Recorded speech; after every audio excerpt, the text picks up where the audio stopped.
ನಮಸ್ತೆ ಕುಟುಂಬದವರೇ, HY ಕುಟುಂಬಕ್ಕೆ ನಿಮಗೆ ಮತ್ತೊಮ್ಮೆ ಸ್ವಾಗತ. ಇವತ್ತಿನ ಸ್ಪೆಷಲ್ ರೆಸಿಪಿ ಏನಂದ್ರೆ ಮಾವಿನಕಾಯಿ ಚಟ್ನಿ. ಇನ್ನೇನು ಸೀಸನ್ ಮುಗಿದೋಗುತ್ತಲ್ವ, ಮತ್ತೆ ತಡ ಹೇಗೆ ಮಾಡೋದು ಅಂತ ನೋಡ್ಕೊಳ್ಳೋಣ ಬನ್ನಿ. ಮೊದಲಿಗೆ ಬೇಕಾಗೋ ಸಾಮಗ್ರಿ, ನಾವಿಲ್ಲಿ ಒಂದು ಮಾವಿನಕಾಯಿನ ತೊಗೊಂಡಿದ್ವಿ. ಕ್ವಾಂಟಿಟಿನ ಡಿಸ್ಕ್ರಿಪ್ಷನಲ್ಲಿ ಕೊಟ್ಟಿರ್ತೀನಿ, ಇಲ್ಲೂ ಹಾಕಿರ್ತೀನಿ ನೋಡ್ಕೊಳ್ಳಿ. ಅದಾದಮೇಲೆ ನಾವಿಲ್ಲಿ ಸಾಸಿವೆನ ಹಾಕ್ಕೊಳ್ತಾ ಇದ್ವಿ.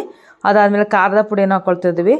ಅದಾದಮೇಲೆ ಬೆಲ್ಲವನ್ನು ಕೂಡ ನಾವು ಸ್ವಲ್ಪ ಸೇರಿಸ್ಕೊಳ್ತಾ ಇದ್ವಿ. ಅದಾದಮೇಲೆ ಮೆಂತ್ಯ ಪುಡಿಯನ್ನು ಕೂಡ ನಾವು ಇದಕ್ಕೆ ಸೇರಿಸ್ಕೊಳ್ತಾ ಇದ್ದೀವಿ ಸ್ನೇಹಿತರೆ.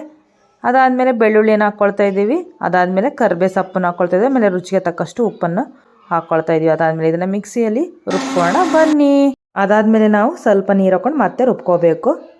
ಈಗ ಚಟ್ನಿ ತಯಾರಾಗಿದೆ ಸ್ನೇಹಿತರೆ. ಇದಕ್ಕೆ ನಾವು ಒಗ್ಗರಣೆ ಹಾಕ್ಕೊಳ್ಳೋಣ ಬನ್ನಿ. ಈ ಥರ ಮಾಡೋದ್ರಿಂದ ತುಂಬ ದಿನ ಇಟ್ಕೊಂಡು ತಿನ್ಬೋದು ಚಟ್ನಿನ. 6 months 1 yearವರೆಗೂ ಫ್ರಿಜ್ಜಲ್ಲಿ ಸ್ಟೋರ್ ಮಾಡಿಕೊಂಡು. ಅದಕ್ಕೋಸ್ಕರ ಚಟ್ನಿಗೆ ಒಗ್ಗರಣೆಗೆ ನಾವಿಲ್ಲಿ ಎಣ್ಣೆನ ಹಾಕ್ಕೊಳ್ತಾ ಇದ್ದೀವಿ.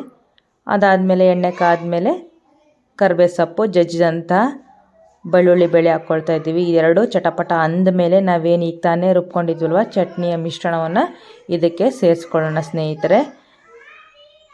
ನೀವು ಎಕ್ಸ್ಟ್ರಾ ನೀರೇನು ಹಾಕ್ಕೊಳಕ್ಕೆ ಹೋಗಬೇಡಿ. ಏನು ನಾವು ರುಬ್ಕೊಳ್ಳೋವಾಗ ಹಾಕ್ಕೊಂಡಿದ್ವಲ್ಲ ಅಷ್ಟೇ ಸಾಕು. ಅದಾದಮೇಲೆ ನಿಮಗೆ ಸ್ವಲ್ಪ ಬೇಕಂತೇಳಿದರೆ ಮಿಕ್ಸಿಯಲ್ಲಿ ಗುಲುಗಿಸಿ ಹಾಕ್ಕೋಬೇಕು. ಅದಾದಮೇಲೆ ಇದು ಸ್ವಲ್ಪ ಹೊತ್ತು ಕುದ್ರೆ ಬಿಸಿ ಬಿಸಿ ರೊಟ್ಟಿ ಜೊತೆಗೆ, ಚಪಾತಿ ಜೊತೆಗೆ, ಅನ್ನದ ಜೊತೆಗೆ ಮಾವಿನಕಾಯಿ ಚಟ್ನಿ ಸವಿಲು ಸಿದ್ಧವಾಗಿದೆ ಸ್ನೇಹಿತರೆ. ನೀವು ಕೂಡ ಮನೇಲಿ ಟ್ರೈ ಮಾಡಿ.